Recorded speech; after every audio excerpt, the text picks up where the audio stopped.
Bila berada di padang mahsyar ini, gementar itu datang. Kenapa gementarnya? Kerana yang disebut dengan amalan-amalan yang kita buat di atas dunia ini, hasil daripada yang kita lakukan di atas dunia ini, kita dalam keadaan yang kita mula jadi cemas. Terutamanya bila kita mula baca kitab-kitab ataupun buku-buku amalan yang kita kerjakan di dunia ini, dalam keadaan yang kita je sendirinya, kita dapati amalan-amalan itu cukup banyak yang jahat dibandingkan yang baik. Yang kita cerita sebelum daripada ni, mula-mula kita berada di padang mahsyar nanti, buku amalan yang baik dahulu yang dibaca. Amalan baik tu baca, kita pun sonok.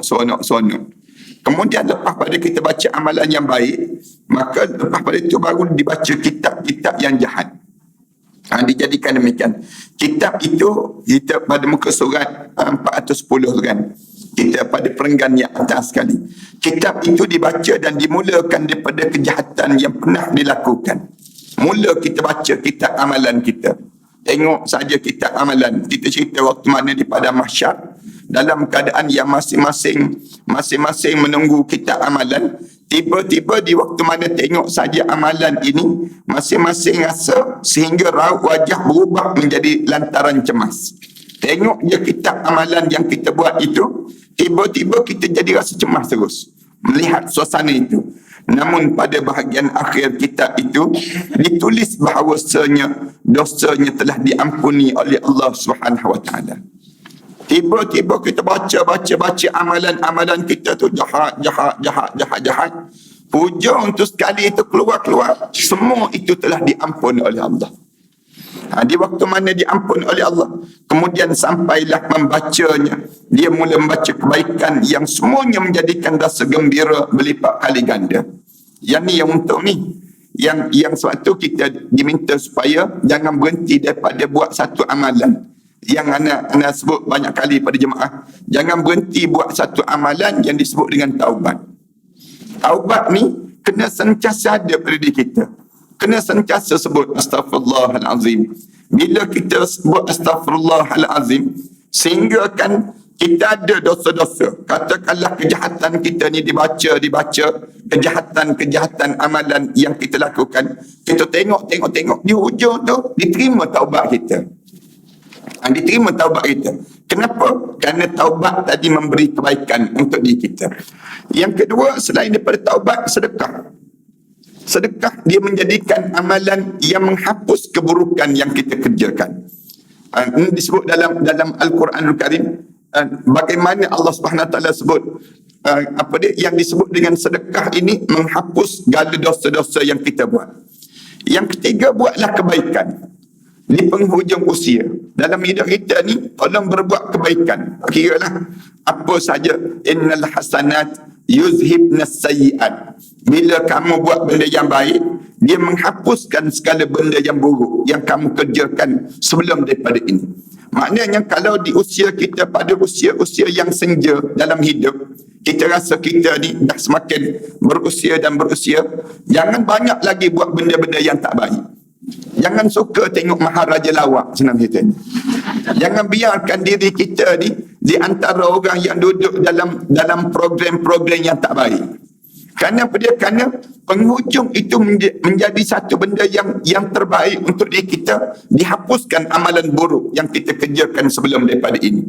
Ini di antara benda yang kita kena ada pada diri kita. Biar diri kita ni hidup dalam keadaan yang hujung kitanya kebaikan yang banyak yang kita kerjakan. Di antaranya jaga mulut. Anda biasa sebut demikian dah. Jaga mulut ni, kita ni terutama kalau yang ada pasangan. Yang ada pasangan kadang-kadang dengan mulut ni tak terjaga. Bila kita berada dengan pasangan kita, kita tak boleh nak jaga mulut kita. Terutama kita jadi lancar. Bahasa-bahasa kita kadang-kadang menyinggung di antara satu sama lain. Ni anak nak pesan betul-betul pada ibu-ibu dan ayah-ayah, terutamanya di kalangan kita yang berusia. Bila kita dah lama dah berumah tangga ni, senang kita nak menengking-nengking kata-kata suami kita. Senang je suami kita nak mengherdik isterinya. Dia akan jadi demikian. Kalimah-kalimah ni mula keluar. Benda-benda yang tak baik menjelang usia tua. Kena jagalah, terutama yang ada pasangan. Kerana apa dia? Kerana yang ni yang menyebabkan di kalangan kita boleh menambahkan lagi dosa-dosa sesama kita ni sendiri. Perangai kan, tamak pelik kan. Lagi hujung usia, lagi minat main game misalnya contohnya. Lagi kita tua ni lagi minat main Candy Crush ya. Main game bola tu yang nak buang tu sampai 2-3 pagi main game. Ni anda dapat maklumat ni. Ada yang isteri mengadu tentang suami yang minat main game. Suami tua-tua dah minat main game. Pelik kita dengan keadaan yang demikian. Kalau ditanya kenapa tak ada kerja, bila tak ada kerja main game, dia rasa demikian. Ini satu penyakit juga, penyakit gadget zaman kita sekarang. Penyakit gadget yang ada ni bukan kena pada orang muda je, kena pada orang tua-tua pun kena juga. Yang menyebabkan kita kena jaga-jaga benda demikian. Jangan kita terpengaruh dengan keadaan demikian. Apalagi apabila sampai pada akhir kitab, ditulis bahawa kebaikannya dilipat gandakan oleh Allah Subhanahu wa taala sehingga wajahnya berubah menjadi putih berseri. Bila di hujung akhir kitab dia, Allah tulis segala kebaikan-kebaikan yang banyak. Ditulis pada diri dia ni, banyak rupa-rupanya Allah ganda benda-benda yang baik yang dilakukan. Kalau hadis sekian kena faham ya. Kita ni lagi kita berusia, kalau kita buat amalan, lagi banyak pahala yang kita dapat. Dibeza dengan waktu mana kita ni dalam keadaan yang kita ni, waktu mana kita ni di awal-awal kehidupan. Kita buat amalan, ya banyak juga amalan. Bukanlah berarti di awal kehidupan tak ada pahala. Tak. Tapi di awal kehidupan kita ni pun ada pahala. Tapi pahala di penghujung usia ni lagi jauh lebih banyak. Sebab kenapa? Kerana Allah tak tulis dosa-dosa. Dalam hidup kita ni, bila kita buat benda yang buruk-buruk, Allah tak ambil kira sangat. Kita kenyit-kenyit mata pun Allah tak ambil kira. Kerana orang panggil tak nampak pun dia kenyit ke tak kenyit mata dia. Nak sebut je gambaran demikian. Kalau di usia kita tua, tapi bila kita dalam keadaan kita berzikir, pahala kita ni jadi banyak.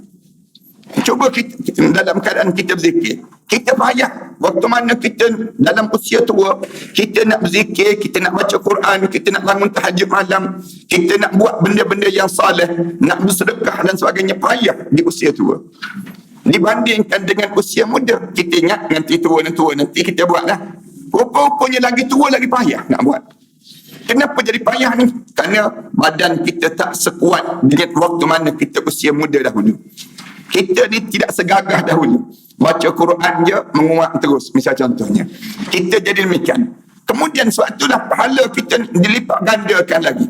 Bila kita berusia, dalam keadaan kita berusia, lagi banyak pahala yang Allah jadikan setiap kali mana amalan salih yang kita kerjakan.